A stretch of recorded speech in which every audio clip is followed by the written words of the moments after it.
ভয়াবহ আগুনের ঘটনায় পুড়ে ছাই দোকান সহ বাড়ি। অল্পের জন্য রক্ষা পেল আশেপাশের দোকান সহ পাট ভর্তি বহু গোডাউন। আগুনের ঘটনায় ব্যাপক চাঞ্চল্য ছড়িয়ে পড়ল মালদার মানিকচক থানার মথুরাপুরের ভূতনি ব্রিজ সংলগ্ন এলাকায়। বাড়ি ও দোকানে থাকা সবকিছু পুড়ে ছারখার হয়ে যাওয়ায় অসহায় হয়ে পড়েছে অশোক মণ্ডল ও ভীম মণ্ডল দুই ভাইয়ের পরিবার। ভূতনি ব্রিজ সংলগ্ন এলাকায় বাড়ি ও দোকান ছিল অশোক মণ্ডল ও ভীম মণ্ডল নামে দুই ভাইয়ের। স্ত্রী সন্তানরা চা সহ বিভিন্ন দোকানে সামগ্রী বিক্রি করে দিন যাপন করতেন। হঠাৎই তাদের দোকানে আগুন লাগে। মুহূর্তের মধ্যে দোকান সহ বাড়ির সবকিছু আগুনে দাউ দাউ করে জ্বলতে থাকে। স্থানীয়দের নজরে আসতেই তড়িঘড়ি তারা আগুন নিয়ন্ত্রণে আনতে হাত লাগায়। আগুন নিয়ন্ত্রণে এলেও বাড়ির সবকিছু পুড়ে ছারখার হয়ে যাওয়ায় অসহায় হয়ে পড়েছে দুই ভাইয়ের পরিবার। দোকানের সামগ্রী, ফ্রিজ থেকে মূল্যবান জিনিস, নগদ টাকা, আসবাব সবকিছু পুড়ে ছারখার হয়ে গিয়েছে। আগুন লাগলো তো জানছি না।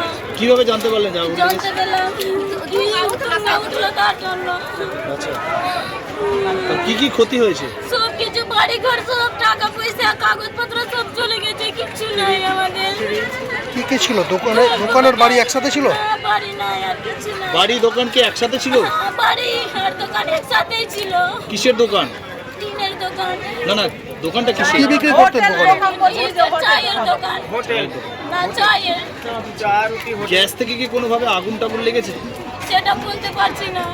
কেউ কি লাগিয়ে দিতে পারে আগুন? কেউ লাগাতে পারে? কেউ কিছু বলেছিল লাগিয়ে টাকিয়ে দিবে? না, কিছু বলেনি। কি ক্ষতি হয়েছে? সব কিছু পুড়ে গেছে। সবই ছিল, রাখার সিলিন্ডার উপরে তিনটা ফেলা আছে। তিনটা সিলিন্ডার, চুলা, সব কিছু পুড়ে গেছে।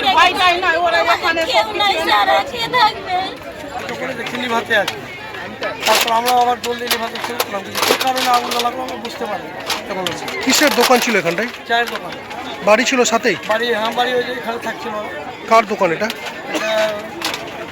ওর বাবার নাম হচ্ছে বুদ্রি মন্ডল। না, অশোক মণ্ডল আর কি যেন বললো, অশোক আর ভীম। হ্যাঁ, কি নাম? অশোক মন্ডল আর ভীম মণ্ডল। পাশে তো অন্যান্য গোডাউন লেগে যেত, বাই চান্স লোক না থাকলে লেগে যেত।